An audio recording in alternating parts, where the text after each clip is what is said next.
Class 10 chapter 8 आज exercise 8.1 शुरू कर रहा हूं। पहला क्वेश्चन है in a triangle ABC right angled at B AB equal to 24 centimetre BC equal to 7 centimetre determine. Number A में sine A cos A, number 2 में sine C and cos C. तो diagram भी है यहाँ पे। ये diagram question 1 का तो नहीं है, तो ऐसा करते हैं कि इसमें से क्वेश्चन 1 अलग करके फिर मैं दिखाता हूँ। तो क्वेश्चन 1 को अलग कर लिया। ये जो डायग्राम है, जो फिगर है 8.13 वो इस क्वेश्चन का नहीं है, इसलिए अलग कर देता हूं मैं इसको। तो अब हमारे पास ये क्वेश्चन रह गया, मतलब एबीसी ट्रायंगल है और बी पे राइट एंगल है। अब ये चार वैल्यूज पता करना है, sign A cos A, sign C cos C. तो पहले मैं कुछ बेसिक बात बता रहा हूं इसमें। जैसे एक ट्रायंगल ड्रॉ कर लिया, नाम दे दो ए बी सी, ट्रायंगल बन गया एबीसी। और ऐसा लिखा हो कि ABC is a right angle triangle, मतलब एबीसी एक राइट एंगल ट्रायंगल है। या ऐसा लिखा हो angle B is right angle. और भी तरीके हैं ऐसे लिखने की। या ऐसा लिखा हो कि angle B equal to 90 degree. या कुछ भी नहीं लिखा हो, सिर्फ एंगल बी के पास, जहां पे बी लिखा है, बी के पास सिर्फ ऐसा ड्रॉइंग हो। तो आप ड्रॉइंग देखो, देखो इस तरह से ड्रॉ किया हो, कुछ लिखा नहीं है, बस सिर्फ ये ड्राइंग ऐसा लिखा है, तो वो 90 डिग्री होने का निशान है। ऐसा इसका मतलब होता है कि वो 90 डिग्री का कोण है। तो इन सभी का मतलब है कि एबीसी एक राइट एंगल ट्रायंगल है। तो एक बात मन में आता है कि एंगल बी पे 90 डिग्री का एंगल है बना हुआ, तो AB है परपेंडिकुलर BC पे, क्वेश्चन मार्क। AB परपेंडिकुलर है BC पे या BC परपेंडिकुलर है AB पे। यदि आपको कोई कहता है कि परपेंडिकुलर ड्रॉ करो, तो क्या करते हैं, एक लाइन पे 90 डिग्री का एंगल बना दिया। तो यहाँ पे तो अब कैसा है कि AB परपेंडिकुलर है BC पे या BC परपेंडिकुलर है AB पे। तो इसका आंसर है दोनों एक दूसरे पे परपेंडिकुलर है। तो ऐसे में हम परपेंडिकुलर किसको कहेंगे, मतलब परपेंडिकुलर कौन, चाहे बेस कौन। तो ये बात मैं बता रहा हूं अगले ट्रायंगल में। यहाँ पे फिर से वो एबीसी ट्रायंगल ड्रॉ कर दिया। अब जो हमारे क्वेश्चंस था, जैसे उसमें तो साइन ए पता करना है, और भी कुछ हो सकता है, जैसे साइन ए हो, कॉस ए हो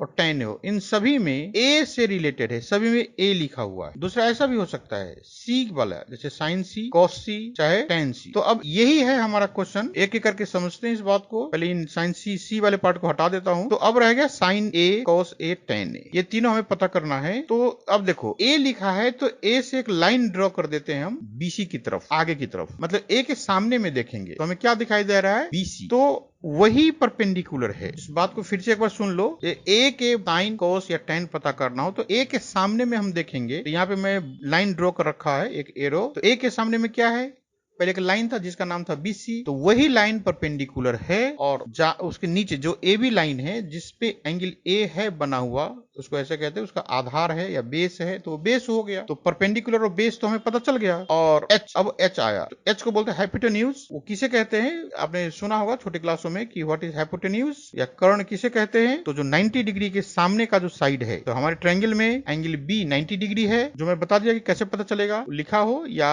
90 डिग्री के एंगल उसे ड्राइंग किया हो, तो वो उसके सामने वाला जो साइड होता है वो होता है H। तो अब हमें P, B और H तीनों ही मिल गया। तो अब एक बात ध्यान रखना, जब cos C की बात आएगी तो परपेंडिकुलर और बेस चेंज हो जाएगा, बदल जाएगा, लेकिन H नहीं बदलेगा। ये बात मैं 3 बार लिख के बता रहा हूं। H नहीं बदलेगा, H नहीं बदलेगा, H नहीं बदलता, H नहीं बदलता, H नहीं बदलता, H नहीं बदलता। अब उस H वाले लाइन को मिटा देता हूं मैं। अब देखो sine A equal to P by H, तो इसमें क्या है, P कौन सा है, BC, और H है AC, वो लिख दिया। cos A फॉर्मूला है B बाई H। ये सारे फॉर्मूला हमने फॉर्मूला वाले सेक्शन में बता दिया है, आप उसको वीडियोस को देख लो। मुश्किल से 5 मिनट का वीडियो है और 5 मिनट में आपको समझ में आ जाएगा। वो वीडियो जरूर देख लेना। यदि साइन कॉस टेन पता नहीं हो कि क्या फॉर्मूला होता है, तो इसको याद करने के लिए लोग ऐसे पंडित बद्री प्रसाद हर हर बोले सोना चांदी तौले, उनका हेल्प लेते हैं, मदद लेते हैं उसका। तो साइन ए कॉस ए, अब साइन ए तो लिख दिया हमने, कॉस ए लिखना बाकी है। तो cos A equal to B by H, तो B कौन सा है, तो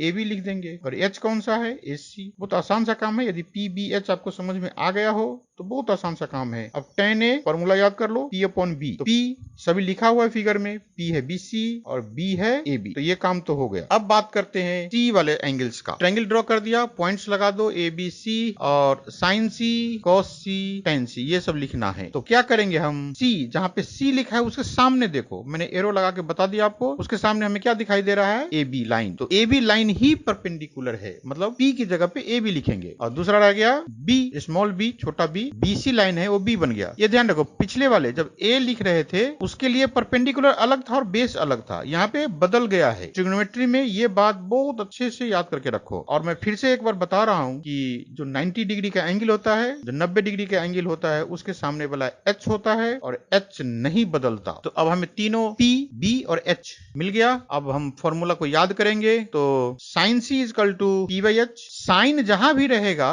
वो पी बाई एच होगा, उसमें ए और सी से मतलब नहीं है, साइन से मतलब है। Sine equal to P by H. अब सी, तो सी के लिए जो पी है वो वैल्यू लिखेंगे। तो यहाँ पे सी के लिए क्या है, पी। एंगल सी के लिए परपेंडिकुलर है ए बी, तो ए बी लिख दिए। और एच, एच तो सी का हो चाहे ए का हो वो बदलता नहीं है, ए सी हो गया। अब कॉस सी फॉर्मूला लिख दिया एक बार, बी बाई एच। और बी है क्या, बी सी। सी के लिए बी है बी सी और एच है ए सी, तो कॉस भी हो गया। अब टेन, टेन होता है P by B, perpendicular upon base. तो अब इस फिगर को फिर से देखें, पी है ए बी और बी है बी सी। बहुत अच्छे से समझ में आ गया होगा आपको। अब आते हैं क्वेश्चन नंबर 1 पे। फिर से इतना इंट्रोडक्शन या कहे सॉल्व करने का तरीका सीखने के बाद अब ट्रायंगल ड्रॉ कर लेते हैं। एक नाम दे दो ए बी सी और बी पे 90 डिग्री का सिंबल बना दिया, क्योंकि इस क्वेश्चन में दे रखा है कि राइट एंगल एट बी, इसका मतलब बी पे 90 डिग्री का है, तो हमने वो ड्रॉइंग कर दिया वहां पे। अब है जो वैल्यूज दिया है वो ट्रायंगल में लिख दो। तो A B equal to 24 centimetre था, वो लिख दिया। B C equal to 7 centimetre था, वो भी लिख दिया। तो हमारा पी और बी का काम तो हो गया।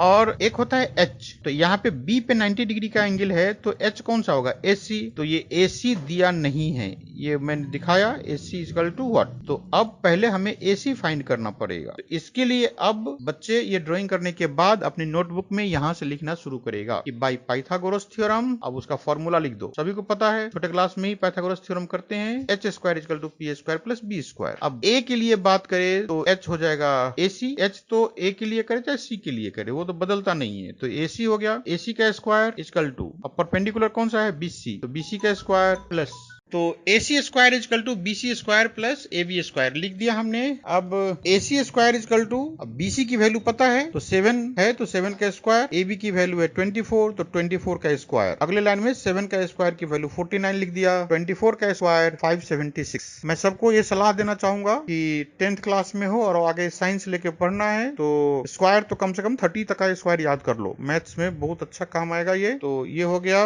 49 और 576 को ऐड करो तो ये हो जाएगा 625। एसी को तो कुछ किया नहीं, वो तो चलता ही रहेगा। अब दोनों तरफ से स्क्वायर हटाना है, तो वहां पे लिखना है तो लिख दो, taking square root from both side, या स्क्वायर रूट का लगा दो सिंबल, मतलब रूट का निशान दोनों तरफ लगा दिया। तो अब 625 हमें पता है कि 25 का स्क्वायर होता है, तो 625 की जगह पे हमने 25 का स्क्वायर लिख दिया। अब रूट हट जाएगा दोनों तरफ से, स्क्वायर और रूट दोनों हो तो हट जाता है, मतलब ऐसे कहते स्क्वायर और रूट हट गया या रूट के कारण से स्क्वायर हट गया, कैसे भी इसको समझ सकते हो। तो AC इजकल टू 25। तो ये हमारा जरूरी के काम था। किसी ने पूछा नहीं था कि हाइपोटेन्यूज कितना होगा, किसी ने पूछा नहीं था कि हाइपोटेन्यूज की वैल्यू कितना होगा, लेकिन हमें पता है साइन पता करने के लिए, साइन की वैल्यू पता करने के लिए हमें हाइपोटेन्यूज की वैल्यू चाहिए। तो ये कितना आ गया 25। अब AC के साथ 25 सेंटीमीटर लिख दो। सेंटीमीटर क्यों, क्योंकि बाकी सब सेंटीमीटर में, इसलिए। अब चलते हैं मेन काम पे, यही करने के लिए इतनी देर से हम परेशान हैं। तो अब देख लो, साइन ए की जो फॉर्मूला है बेसिक वो है पी बाई एच। तो इस क्वेश्चन में ए के सामने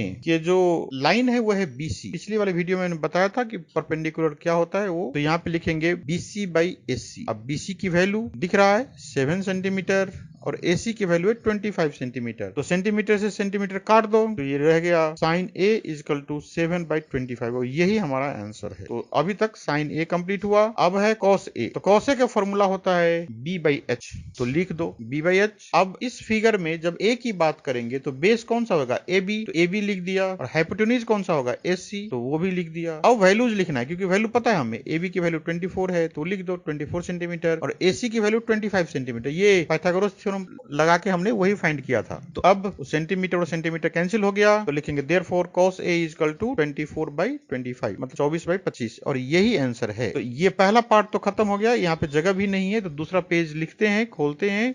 तो सेकंड क्वेश्चन शुरू करते हैं। अब ट्रायंगल तो एक बार फिर से बना दो, ABC नाम भी दे दिया और B पे 90 डिग्री की सिंबल भी बना दिया। अब क्योंकि ये क्वेश्चन पहले ये दोनों 1 का ही सेकेंड पार्ट है, तो हम AC की वैल्यू फाइंड कर रखा हमने फर्स्ट पार्ट में, तो वही यहाँ पे 25 सेंटीमीटर लिख देंगे। यदि एक ही क्वेश्चन पूछेगा तो हाइपोटेन्यूज H की वैल्यू पता करना होगा, क्योंकि ये दोनों क्वेश्चन एक दूसरे से रिलेटेड है, तो सीधा लिख दो AC equal to 25 centimetre. Actually ये लिखा ही हुआ था पहले क्वेश्चन में। अब साइन C फॉर्मूला है P/S। C एंगल के लिए, C के लिए परपेंडिकुलर कौन सा, तो C के सामने वाली साइड देखें तो हो जाएगा AB। हमने एरो लगा के बता दिया आपको, तो AB आप अपने फिगर में जब क्वेश्चन सॉल्व करोगे पेपर पे तो एरो लगाने की जरूरत नहीं है, टीचर समझते हैं, आप बस वैल्यूज लिखो। हम तो ऐसे आपको बताने के लिए एरो ड्रॉ किया और फिर उसको हटा दिया। P की वैल्यू लिखो, P है AB और H कौन सा है AC, AB बाई AC हो गया। अब इसमें AB की वैल्यू और AC की वैल्यू सेंटीमीटर में लिख दें तो ये हो जाएगा 24 सेंटीमीटर और AC हो गया 25 सेंटीमीटर। सेंटीमीटर से सेंटीमीटर कैंसिल, तो रह गया साइन C इक्वल टू 24/25, मतलब 24/25, यही साइन C की वैल्यू है। साइन C इक्वल टू 24/25, यही आंसर है। अब अगला है cos C, तो cos C मतलब cos जहां पे भी रहेगा, चाहे वो A का रहे चाहे B का रहे, cos होने का मतलब है B/H, तो पहले लिख दे B/H। तो C के लिए बेस कौन सा है, तो हो जाएगा BC, और H कौन सा है, H तो हमेशा ही वही रहता है 90 डिग्री के सामने वाला साइड, तो 90 डिग्री के सामने वाला साइड AC है, बहुत चर्चा कर चुका हमने इसके लिए। तो BC की वैल्यू है 7 सेंटीमीटर और AC 25 सेंटीमीटर, फिर से सेंटीमीटर सेंटीमीटर कैंसिल हो गया, तो अब रह गया cos C इक्वल टू 7/25, 7/25, तो यही है हमारा आंसर। इस तरह से पहला क्वेश्चन कंप्लीट हो गया।